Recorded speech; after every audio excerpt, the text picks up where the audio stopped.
kwento sa inyo. Ano? Oo, makinig kayo ha. Ayoko nang maingay. Makinig lang sa akin ha. Mula naman natin. Ang kwento ko ay tungkol sa isang bata na nagdaan sa kanya ang Sabado. Ito ay pinamagatang huling Sabado. Wala ko na. Isang pares ng sinelas. Yes! Dalawang puting kamiseta. Tatlong lata ng sardinas. Check. At 4 na nabakara. Check. Busog na ang bag ni nanay. Kompleto na po ang lahat.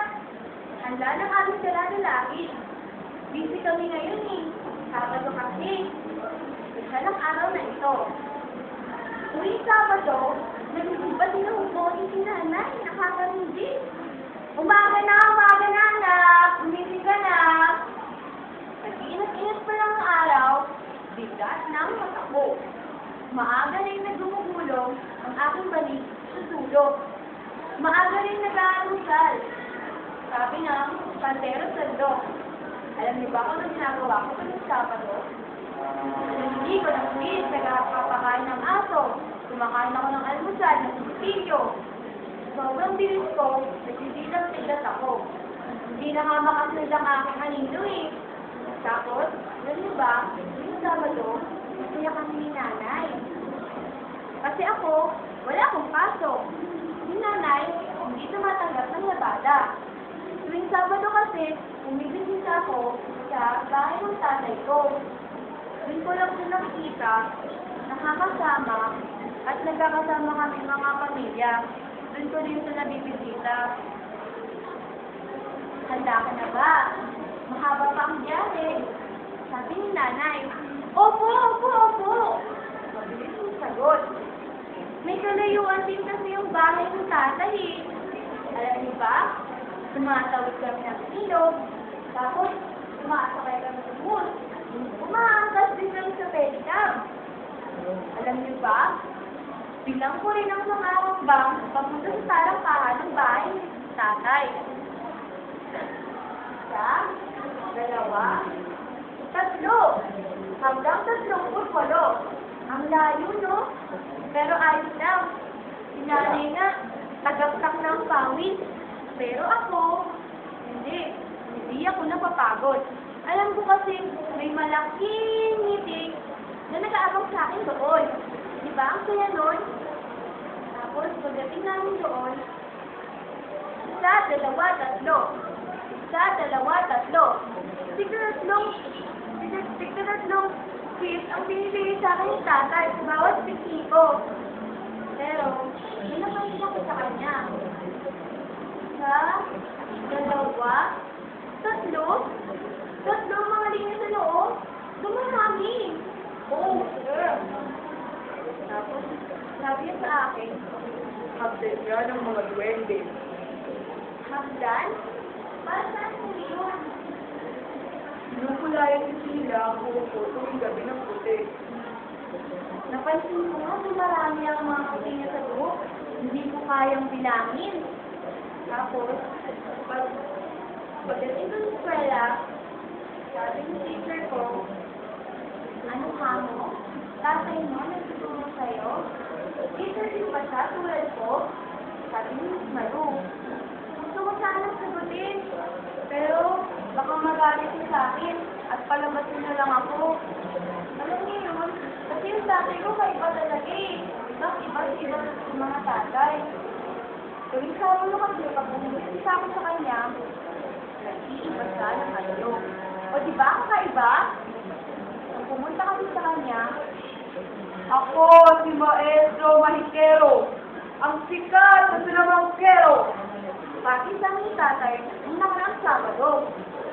Meron pa nga ng suot na kapa na kulay pula. Pumuti sa tatay. Hindi ha?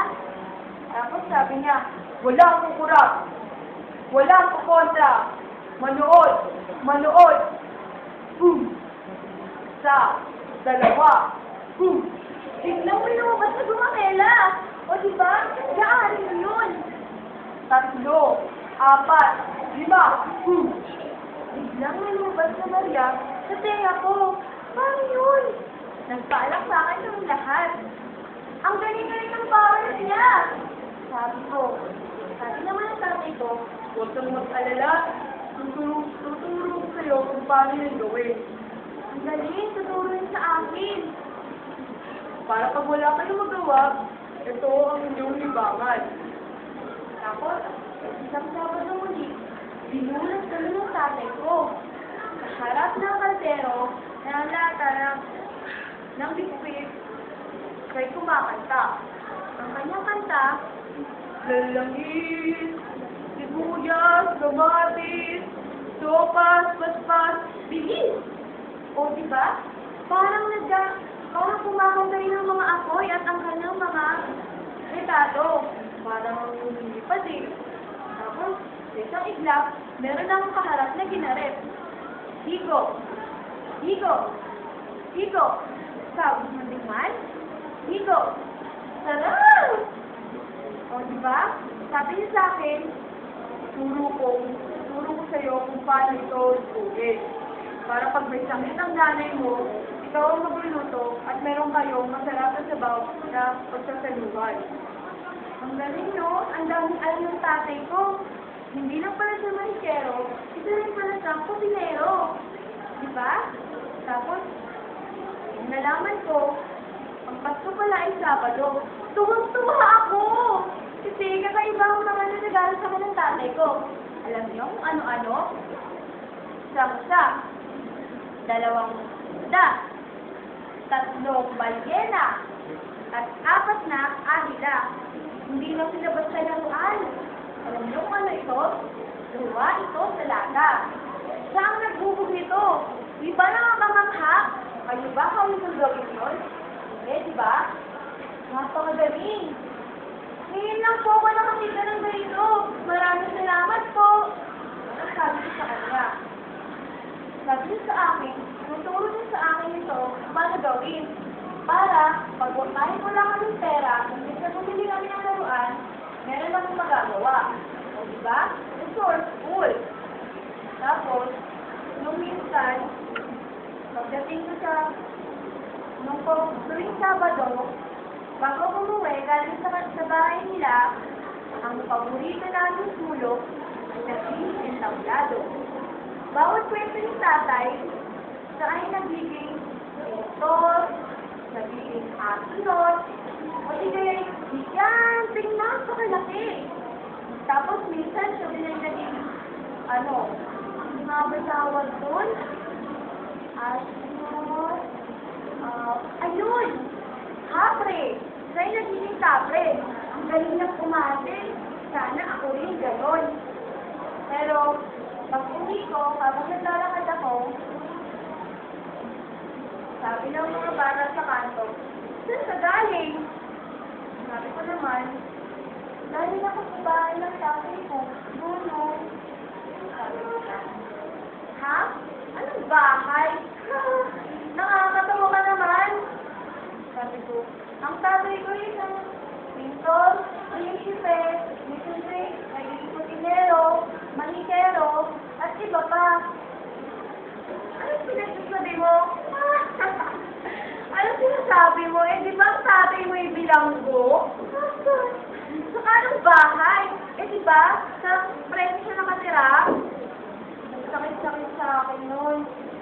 Nakakalungkot. Pero, pinilit kong magbingihan. Ang kanila malalakas na halamak at tawa at pangungkusa sa tatay ko ay wala lang. Parang wala lang kahit nagbibingihan ako. Sabi nila, 1, 2, 3. Tatay ko'y bilanggo. 6, 7, 8. Kaya nakatira sa preso. Bilanggo, bilanggo, bilanggo. Pagbibiin nila sa akin, napakasakit. Kaya nung nagpunta muli kami sa aking tatay, sabi ko, Tay, ilang mga talaga ako uwi? Hanggang kailan ko ba dito? Ilang Sabado pa ba? Ilang linggo pa ba? Sa dami na tinanong ko kay tatay, hindi na ako sagot. Ang higpit ng yakap niya sa akin. Parang ayaw ng sitaw. Ang sabi niya sa akin, Lunes, Miyerkules, Huwebes, Biyernes, at Linggo. Ikaw muna ang bahala sa nanay mo. Hanggat wala pa ako, magpakabait ka. Nakakalungkot yung mga sinasabi ni tatay. Pero kahit ganun, naalala ko pa rin yung mga sinasabi niya sa akin. Kailangan kong magpakatatag. Kailangan kong gawin yun. Kaya, tuwing gabi, umuwi ako, pagdating ng Sabado, pinipilang ko mga pinipin. Isa, dalawa, tatlo. Sabi nila, pwede daw humiling sa bitbit. Hindi ko lang alam kung ito. 4, 5, 6. Wala naman siguro kung mawawala kung subukan ko, di ba? 7, 8, 9. Sana bukas, pag-isip ko, Sabado ng uli, 10. Ulit tatapos ang aking kwento. Please, Sabado.